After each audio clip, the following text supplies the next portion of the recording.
Once upon a time, I was a student at William and Mary. And every day, I had to get from Tucker to Boswell in 10 minutes or less. One day, I started running. And because of that, I got there much quicker. And then, because of that, I kept running and kept getting faster. Until finally, I became the fastest. Once upon a time, I met a new friend in class. Every day, I walked from class back to my apartment. One day, I decided to walk back with an acquaintance from class since we lived next to each other. Because of that, we started walking home together every week. And because of that, we started to hang out more outside of class. Until finally, they became one of my best friends. This is the STLI Podcast, All Students Considered. Engage with us. For this week's episode, the space between classes. What do students do between classes? Do they eat? Do they sleep? Do they do homework? Find out in this week's episode. We join our students as they discuss their time between classes. 10 minutes. For me, I like no space between classes. Zero space. I like my classes being back to back, preferably just, one right after the other. And there's a reason for that. And the reason is because I would rather have a long stretch of free time throughout the day, say before or after my class, than have like 50 minutes in between a class or an hour and 20 minutes between a class. I don't like it being broken up. I like all my free time all at once and then all my classes and just get it out of the way. Okay, I'm gonna have to hard disagree on that. Especially when it's like 10 minutes. Like, that is not enough time for me for one to walk between the buildings when I'm trying to get from Boswell to Tucker. 10 minutes is not enough. Also, and going up all the flights of stairs, like, that's its own thing. But, like, I need to check my group me for anything that, like, needs to get done urgently, or, like, messages I need to send out, or an email that I forgot to send, or I need to text my mom. Like, 10 minutes is not enough for that. But also, I feel like if I get all my classes done and then I have a bunch of free time, I'm just going to go home, and then I'm not going to do anything when I get home, because that's my me time. So I'm like, I kind of like having a class and then having like a couple hours in between, and I'm like, I'm not going to go all the way home because I have another class. So I'm going to go to swim and I'm going to get my work done. Then I'm going to go to class and then I'm going to go home, do nothing. Mm-hmm. That's an interesting argument. So you live off campus? No. I live in Tribe Square. So It's not that far, but like when I'm over in Boswell, because like a lot of my classes are in Boswell because of my major and my minor, I'm like, I'm not going to walk all the way to the other side of campus just to come all the way back. Like, I'm going to stay over and swim. Yeah. It's right here. A little different for me. I live in Hardy, which is very, very central. So it's so easy for me to just go back to my room in between classes. Like, I had a chemistry lab and I was literally about to walk in the room and then I forgot my goggles and it took me all of 3 minutes to go back and get them. So yeah, be jealous. It's a good life living in Hardy, I gotta say. Yeah, I think for me, freshman year, I had the same mindset as you, Ryan, like having all my classes back to back. But that was because I lived on campus. But now, like senior year, I'm off campus over in like Midtown Apartments, if y'all know where that's at. So I just made my schedule where I put some hours between my classes because, I can't go back. I'm not going to go back to the apartment because that's like too far. So I just kind of like go find somewhere to sit. And I take naps. I don't do work. I don't know what it is, but trying to do work in between class, I just can't do it. So yeah, I just have to relax. I think I'm the same way as Jess. I'd like to space it out a little bit and do my readings right before class or get done some work that I need to get done. Because I also live off campus and I'm not going back to my house in between classes because then I will just fall asleep. But I definitely think that having a little space in between classes and then getting your work done or preparing for the next class is definitely the way to go. Works for me, and I think that's probably the best I could do. I have a question for everyone. Who will, like, actually take a nap in the middle of the day or, like, take a nap between classes? Because I am always, like, too stressed that I'm going to sleep through my second class if I do that. So, like, I don't know. Mad respect to the people who can. For but- me, it's not that I feel like I'm gonna sleep through. I just always feel like I have things I need to get done that I can't sleep. So I'm always just like getting a coffee so that I won't fall asleep and just doing my work like when I have time in between stuff. Yeah, maybe I'm just built different from y'all. I don't know. I can easily go to sleep. I'm knocked out. I set an alarm though, so I don't oversleep or anything, but I go to sleep. You see, I'm a heavy sleeper, and I have a tendency to sleep through alarms. So it really stresses me out if I take a nap in between classes and I end up like not falling asleep for an hour and then oversleeping.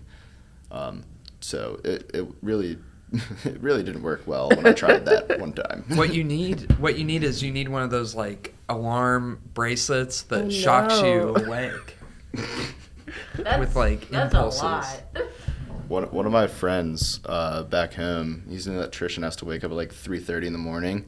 He has one of like the bed shaker alarms that like connects to like something under your bed and it shakes your bed so it wakes you up. I kind of want to get one of those.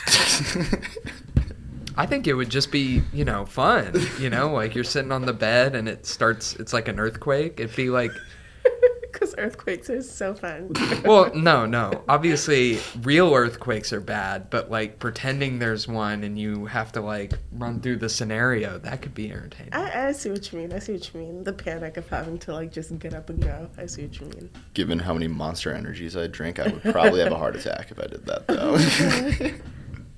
Have you all seen those alarm clocks that like they like roll around your room and you have to like get up and go catch it? It's like a little robot. That is I too feel like that's much. the only thing that would work for me, but also like I have like a roommate that's like the walls are so thin and I feel like if it was going off it would just like bug her to no end. That's like having a child. Like to get up and go chase it. My alarm clock makes me do 3 long division problems when I wake up. I can't even do one What? long division problem. And it's not easy long division. It's like 3-digit numbers. But like if I don't do it, I'll fall asleep. Why? If I don't do it, I'll fall asleep. What if you can't get the problem right? The alarm keeps going off, and by the way, it's the worst alarm sound ever. It's like an air raid siren. Can I just say that I don't think that would ever work for me because, like Sam, I'm a heavy sleeper. And there have been times where I use my phone as my alarm, and it is fully going off, and the alarm becomes part of my dream. And I do not wake up. It becomes part of the dream. It's some sound of the dream and it just keeps going. You are listening to the STLI. L. What does that spell? STLI! You're listening to the Studio for Teaching and Learning Innovations podcast. All students considered. Engage with us. Well, we've talked about 10 minutes in between classes. How does that commute work when you're bobbing and weaving through an endless sea of William & Mary students trying to get to class? Is 10 minutes enough? How's the commute? Do you feel like you're dodging people as you're walking through campus? What is the most hectic spot on campus? As a person with a bicycle, I would say it's definitely a struggle to try to weave through some people, especially those people who are just mindlessly walking with their phones in their face and just have no clue what's going on around them. As far as like the worst places, Sunken Gardens, definitely those paths in front of the class halls. They are very, very terrible to try to ride around, especially those uneven bricks. They'll get you every single time. But I find that 10 minutes isn't terrible. All my classes seem to be pretty close together. I'm a STEM major, so they're all like within the same area, like by the library, either in ISC or small hall, like in that general area. And if I do happen to have a humanities class, it's like spaced out like an hour or so I don't have to like ever rush anywhere. For me, like this semester specifically, my classes are like really spaced out. So like one class is in Boswell and then the other one's in Tucker. So that's why I had to like go ahead and put like 2 hours between my classes because there's no way I was going to make it in 10 minutes. And I don't have a bike, so I walk to all my classes, and I'm not about to run to the class and get in there sweaty and just not comfortable and able to do my work. So yeah, I was going to agree with Sunken Garden being the most chaotic. Like I do that pathway to get over to Tucker from Boswell, and I don't know. Sometimes I just have to like brush through people and like use my shoulder to get through because some people just move really slow, and that walk, I don't know. It is bad. It's interesting to me that Tucker to Boswell keeps coming up. You mentioned earlier that 10 minutes is not enough to get from Tucker to Boswell. Yeah, I have to get to Tucker right after this at 1. Every Tuesday and Thursday, I have 10 minutes to get from Tucker to Boswell, and I have never been late. And not only that, but each time I time myself on how fast I can get there, taking various routes. And do you know what my world record is? I think this is the fastest Tucker to Boswell time on record. It's 6 minutes. Sprinting? No, Yeah. I took breaks. I did run a little, but I did take breaks. See, I took you walk run. breaks. Yeah, no, I'm not going to be the person that runs to class. It's interval training. I do Oh my like God, high intensity interval I do like 15 seconds running and then 30 seconds walking, and I made it there in 6 minutes. I had time to use the restroom in between classes. Honestly, life hack, because then you don't even have to work out during Exactly. the day. Like, that's just your workout. Okay, no. I think you also have to account for like leg length. We're getting real technical here. I'm sorry. Like I know I look kind of tall. My legs are so short. I take like tiny little baby steps. It's so hard. For I'm me. not exactly a tall man. I'm but- 5'8". That's taller than most people, than the Not average most men. person. But all I'm saying is like me trying to get from like I've had to do it where I've gone from either here to Tucker or Tucker to Boswell for whatever reason. Not classes, because I make sure that I schedule my classes so that I don't have to do that. But like I'm like running over there and I'm already like 9 minutes. Like I have to go up 3 flights of stairs. I'm exhausted. I'm sweaty because it's humid outside. Like it's a bad time. Yeah. And I just don't want to have to deal with that because then I'm going to sit in class and I'm going to be like just thinking about how I want to shower when I get home because I feel disgusting. Mm-hmm. So personally, not for me. See, for me, all those things you just listed are bonuses. Oh. I look forward to the race. I look forward to the challenge. Yeah, I love being sweaty and disgusting. in Well, class. it won't be hot, October, November, December. It'll be hot in October. But what about It's August and Virginia. September? 3 is What greater if I than 2. slip on the ice while I'm trying to sprint to my class? You'll probably get there quicker because you'll slide along the ice. Oh my God. Should we make like a contest of like who can like luge to class the fastest? Yes. I'll be ready to Bobsledding down Landrum. Students would look forward to their commute to class if it was a challenge. There should be like obstacle courses. Class Like, within itself is already a challenge. class is already The already a distance is challenge. already an obstacle enough. Like we don't need to add more elements to that. Yeah, I'm not jumping through hoops going from Tucker to Yeah. Boswell. I'm ready Y'all to are be no late. fun. I'm ready to be at the Y'all don't teacher want be to like, y'all don't want to have fun during the school day? I'm so ready to tell the teacher, yeah, I'm gonna be 5 minutes late every single class because I'm coming from Well, you'll be Boswell. you'll be late like the first 2 weeks, but then your body will adjust and you'll be No, because then I'll be used to being 5 minutes late. Not only will your mind be trained by the classes, but your body will become like an Olympic athlete by the end of the semester. I'm already late just walking to class, like a regular walk, and you're talking about doing obstacles. Like, I'm gonna be real jumping late. over fences. I want to be bobbing and weaving through students and obstacles. No, that's not happening.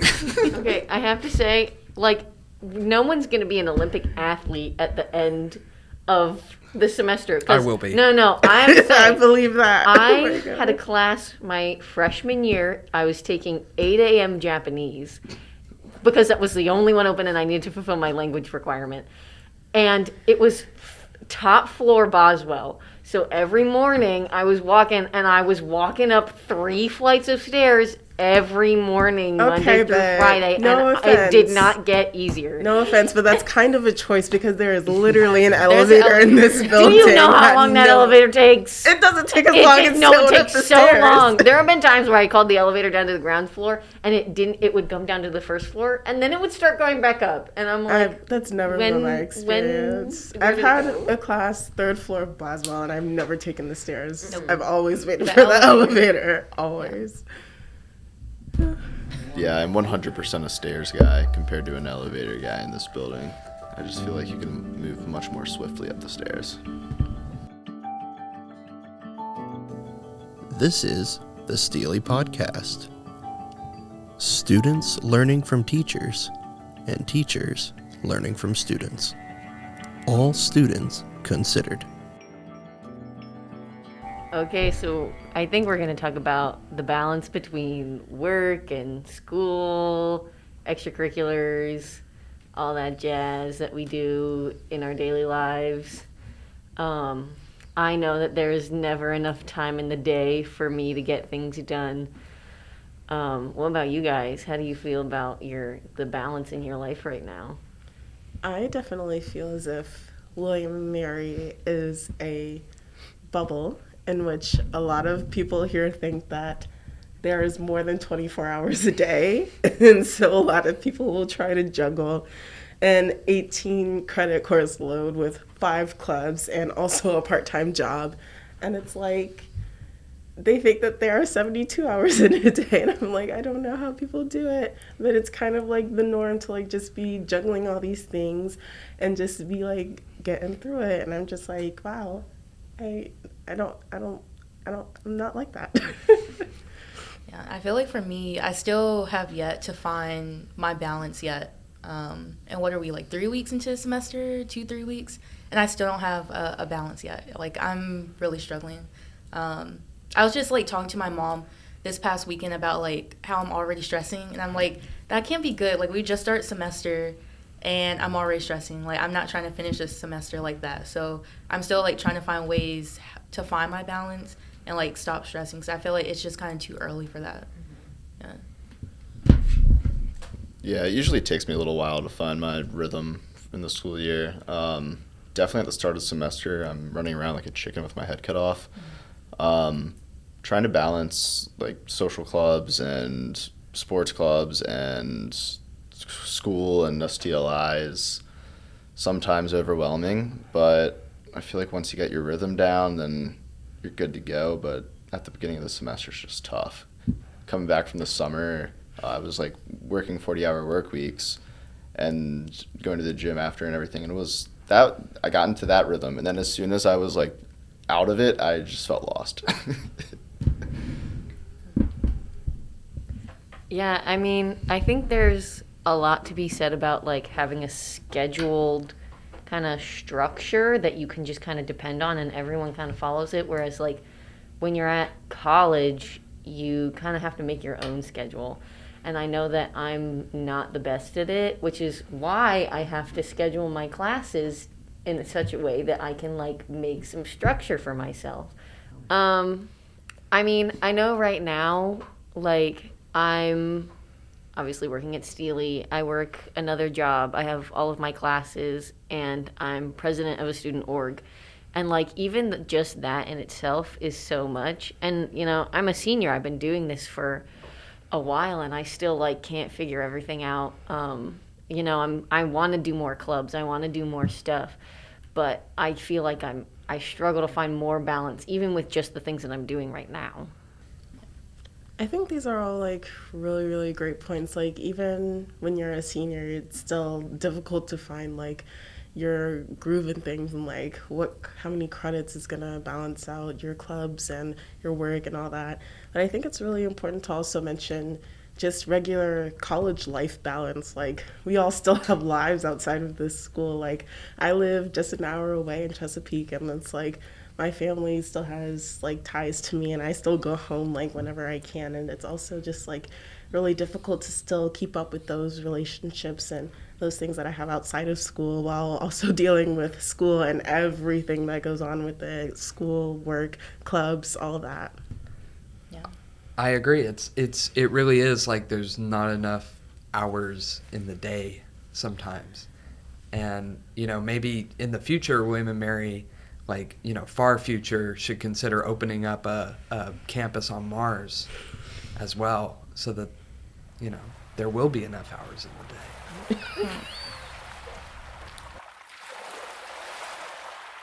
This is the STLI Podcast.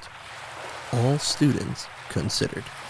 In this next segment, one of our very own STLIs, Grace Helmick, joins our student partners as they discuss ways students can keep balance between their social and their educational lives. So what does it look like?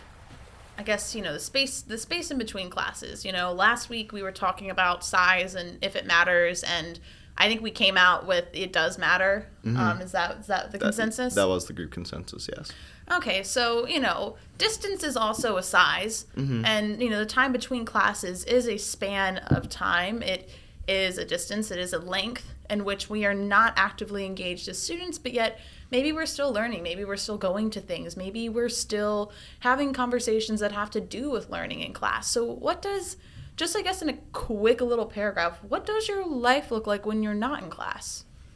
Well, I think it's a good backdrop for us to just kind of understand that, for us, we've attended William and Mary, and we have a pretty positively sized school. Like, it's not too big, it's not tiny. It takes you about 15 minutes to get across the campus, but I think most people would really say that they enjoy the size of the campus, so it's not too big.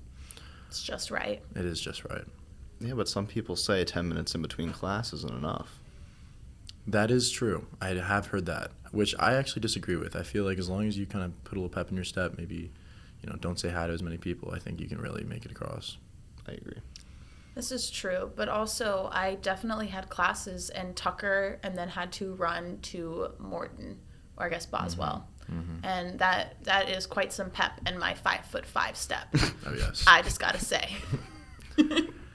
Yeah, I think it also comes into play. I've taken classes in the business school and then like in Sunken Gardens, and I think that, taking those classes, maybe you should plan a little bit. So I think that is a necessary part of like. Are you saying I actually can't plan? No, I'm saying I couldn't plan. It sounds Oh, like he's saying you can't plan. Well, no, this is a self-inflicted wound, but. Okay. Well, I think there's also, in addition to like the literal, like we have 10 minutes between classes, there's also just kind of this more abstract idea of like, what does the space between classes look like? Is it, being used to study? Or are you using it to unwind? What does it look like when you're not sitting, in front of a professor or in a classroom or you're in a lab? What are you doing? How are you making it through your day? If I have another class but like a little space in between, I'll use that time to do work. Because when I get home, it's me time and not much work gets done. I think the more that we, like, as students, from what I've found, adhere to like the 9 to 5 thing, where you do work until 5, maybe get up in the morning, don't sleep in, get your stuff done, and then relax, really helps you recharge at night, kind of attack the next day with a full head of steam. I think once you start needing to do work at 11, 12, 1 a.m., then you're really throwing off your work rhythm and the next day's rhythm, because you're not going to be the same the next day. So if you're actually working diligently throughout the day, when you have those class breaks, I think you can really help. While you're saying this, it does remind me of a couple nights in the chapter house where you would be up all night. You and Blake were the two night owls who would do work all hours of the day. That is true. I think at certain points I had a lot of responsibilities that I had to deal with other people only throughout the day, and so they would really distract me from doing what I personally needed to do. So I think if I were to do, a sophomore or junior year again, I would definitely teach myself how to say no. And I think that's kind of an important thing when, like, if you're between classes, that's valuable time to get stuff done while you're in rhythm in class time. Your brain's kind of logged in the zone. You don't want to really get out of that and go take a nap, maybe, unless you really need it. But you don't want to just go and like sit down, hang out, watch a show. Snaps in the chat for that one. Yeah, no, I definitely feel that where, I think especially students on this campus in particular, I think something that maybe faculty doesn't always understand is that, we're not just students. And I know that they know that, but, myself was guilty of this. I myself was guilty of this. And many of my friends, where it wasn't just like one club or activity, we were in like 3 or 4, and it wasn't just that we showed up for meetings. It was like, oh yeah, I've got to organize this, I have tabling for this, and then I've got this launch happening later in the afternoon, and then I have practice, and then this weekend I've got my show. And it's just like all these things that, it's so easy to, I feel like there's like this added responsibility because it's like other people depend on me, so I have to get this done. But when it comes to our own workload, it's like, well, I mean, I'm the only one really holding myself accountable. Right. Like, I'll just get it done. If I stay up all night, On my own time. It's on my own time. It's not affecting anyone else. And so I think sometimes that we really struggle to find that balance of, like you said, we need to say no more, and we need to prioritize, ourselves, our own well-being, but also getting our work done, because it can be so easy just to say, well, I'll just do it all night tonight. I'll catch a couple hours of sleep, get up and do this all over again. And it's sustainable for a short time, but then you crash and burn, like it inevitably happens. Yeah, I think something I've noticed, at least coming here, I went to a public high school where a lot of kids maybe did one activity or whatever, and I did a lot of activities, and I definitely overloaded my plate. And then coming to college, I realized that everyone at my college overloads their plate. And so I think a lot of kids here are, as you said, in 5, 6 activities doing random crazy things.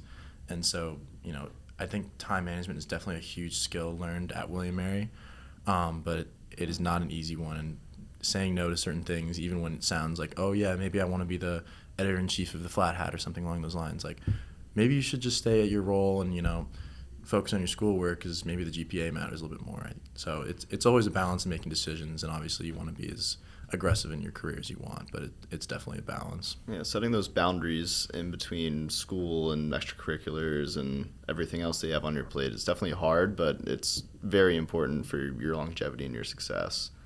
I myself am also guilty of blurring those lines and staying up all night and doing work and just crashing like a couple weeks later, and it was not fun. Yeah, so I guess kind of we've talked about, our pitfalls when it comes to being overachievers at William & Mary. Oh, wow, what a bizarre and rare thing. No one else is. But what are some ways that maybe we can optimize the time between classes? Like maybe are there any tips or tricks that you found, like this really helps me to lock in and to help set those boundaries and to really make sure that, I'm getting done, but I know I need to get done first?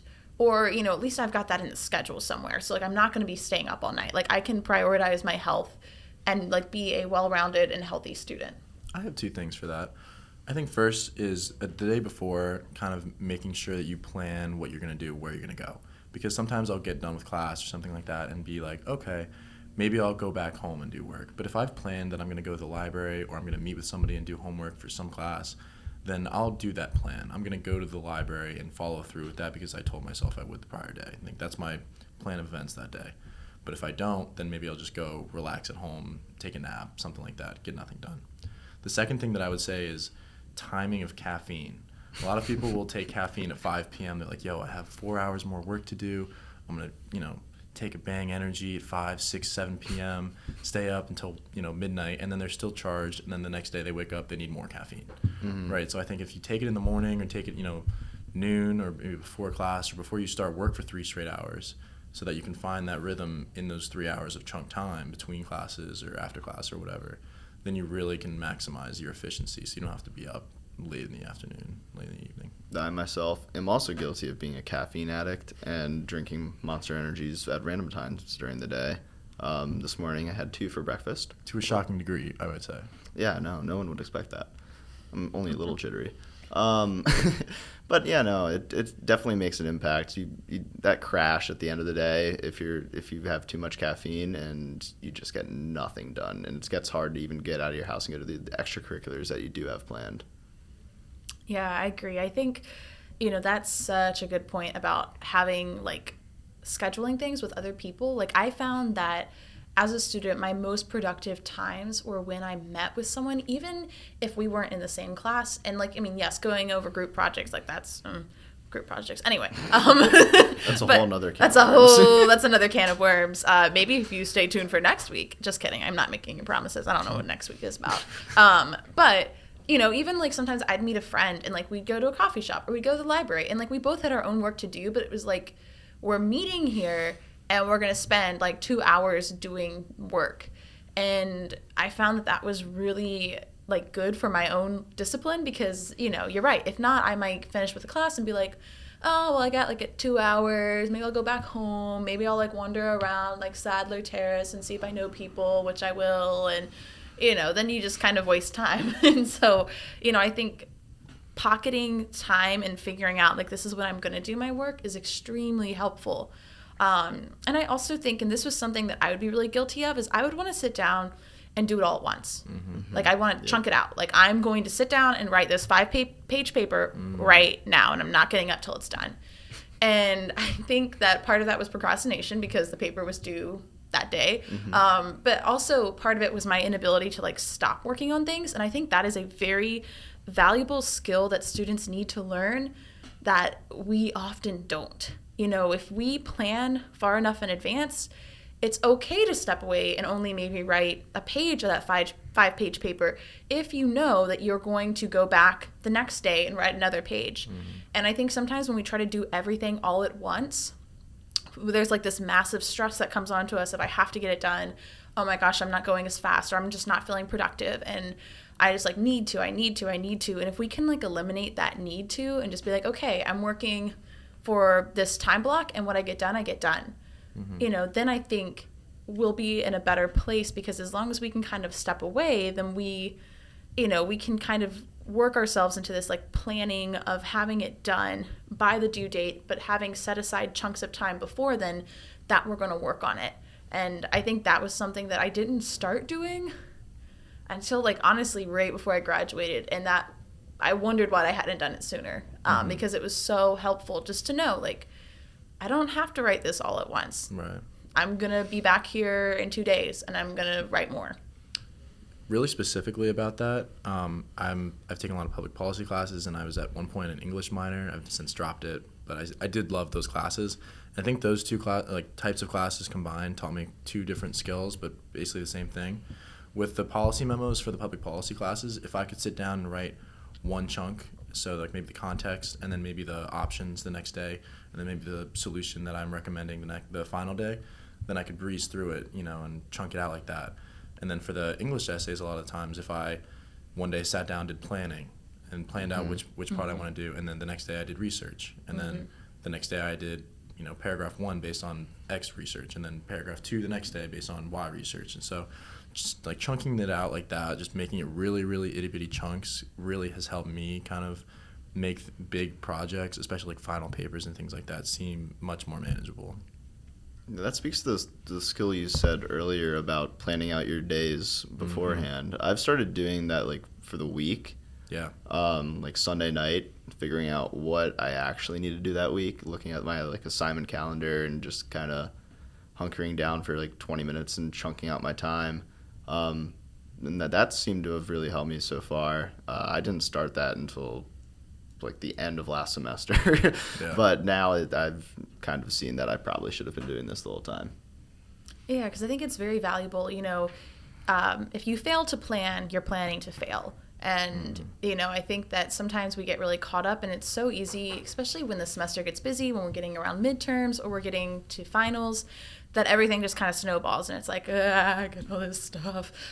So if we can just like take a step back and, even if it's week by week, taking a little bit at a time, even if it's just first thing in the morning when you get up, okay, this is what I have to get done today. This is where I have to be. This is my free time, and scheduling in that time. Like, I just find that having that structure is so helpful, because I think something that we really lose when we get to college, and we don't lose it completely, but we lose it in a big way, is that like external structure that we've had our whole lives, of our parents like being like, oh, did you get that thing done? Or the teachers being like every day, like, turn this in, turn that in, or coaches or whatever. Like, you know, in a large way, we have a lot of independence. And so it's really easy to just be like, I'm going to do whatever I want, which, you know, only works for so long. I think something that's cool about that is in high school, you have a direction. You know, you want to go to college. Maybe in when you get to college, you don't really know. Yeah. And so one of my favorite quotes that I heard recently is, one who has no direction has no favorable winds.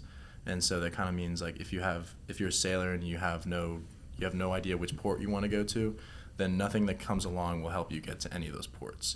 But if you know which port you want to go to, then you'll pick up things along the way.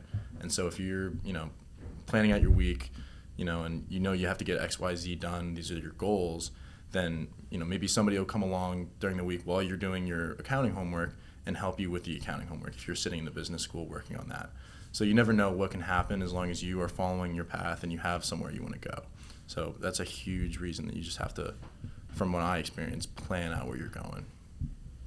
Yeah, I think that's a great point. And, you know, I think it also speaks to, you don't have to have like some grand, like, I'm going to have this career. Like, you might not know it. Like, I've already graduated and I'm still just kind of like, I'm doing this fun thing now, but I don't know what I'll be doing in 5 years, you know? So, you know, I think it's, like you said, just keeping it, you know, and even going back to what you said, Sam, of just keeping it manageable and keeping it like small and chunked. And like, this is like my little goals. Like, this is how we're getting to the end of this week.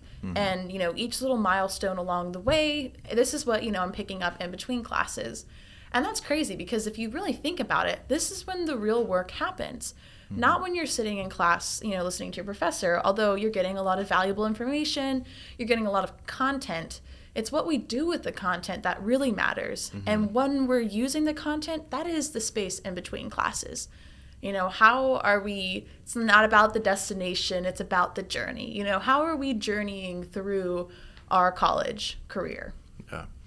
I have a friend that he took his time between classes so religiously that he calculated it out to be about 40 hours a week that he spent in the library. And he would just go every day. It was Garrison. You remember Garrison? Yeah. Garrison would go. He still works for the school, actually. He works in fraternity and sorority life still. But he was so structured. He would get everything done so he could just go home and hang out. But he would have long days in the library where he would do all his readings. He would learn all the material he was being taught, which I really did admire. You know, a lot of kids, you know, that I'm friends with, or maybe that I know, will be like, oh, I show up to class. Did I do the readings? Maybe not. I'm gonna try and wing it. But so I think his ability to go in, lock in, you know, maybe he wasn't super efficient in there, but he did put in the hours in the library in between every single class.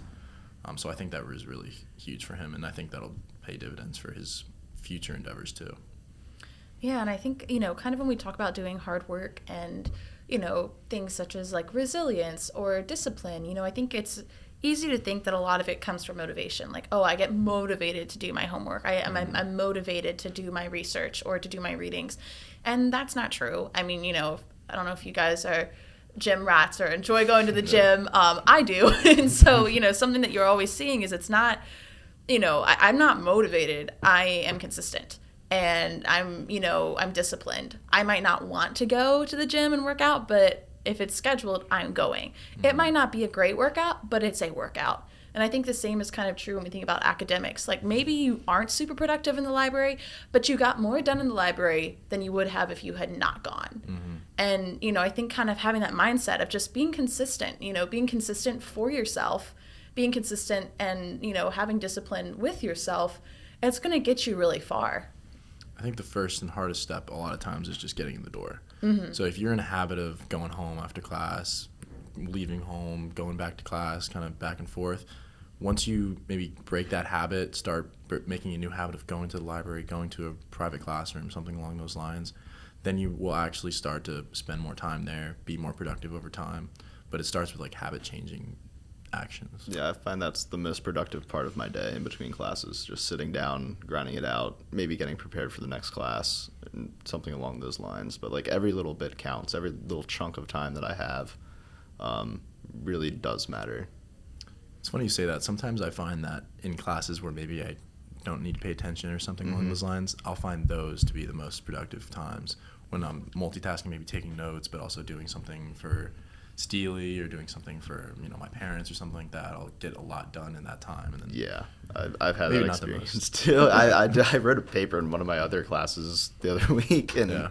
I kind of did feel bad about it, but I wonder was what that very says. productive. I wonder what that says about being in an academic setting, getting work done. Maybe being in a group setting, writing papers or doing whatever is productive. I don't know what that means, but do you? It's definitely something. I Yeah. don't know.